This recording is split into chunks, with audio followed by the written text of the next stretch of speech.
होय ना आणि त्यांच्या प्रश्नांना अगदी व्यवस्थित उत्तर दिलेलं आहे आणि स्टुडंटमध्ये सध्या तेच सगळं प्रॉब्लेम आहे सर आणि जसं आपण टीनेज एजबद्दल बोलत होतो. अचानक त्यांना अँगर जास्त येणं, खूप राग येणं लगेच आणि पॅरेंट्स काय सांगतात त्याच्यावरती तरी विश्वासच बसत नाही, त्यांना पटतच नाही कोणतीही गोष्ट आणि मग अशा वेळी त्यांच्यासोबत थोडंसं डील करणं खूप डिफिकल्ट जातं पॅरेंट्सना आणि मग काय करावं, काय सुचत नाही. तेव्हा काउन्सलिंग करायला सुद्धा त्यांना घेऊन जायचं म्हणजे त्यांना असं वाटतं की हां मी काय आता वेडा झालोय काय, मला काय काउन्सलिंगची गरज आहे, असे अनेक प्रश्न येतात सर. हां. तर अशा वेळी काय आपण ॲडवाईस करू? पहिल्या गोष्टी बघा, आम्हाला हे समजून घ्यायला पाहिजे की टीनेज जे आहे दॅट इज फ्लक्स आम्ही म्हणते, म्हणजे that is a transitionary period. त्याच्यामध्ये कसं असते, he is not a kid, he is not an adult. हो.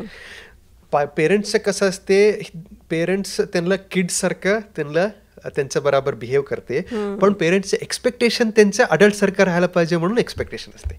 मी मी म्हणजे तुम्हाला किडसारखं मी तुम्हाला मारणार, पण तुम्ही बिहेव अडल्टसारखं करायला पाहिजे, असं एक एक्सपेक्टेशन असते.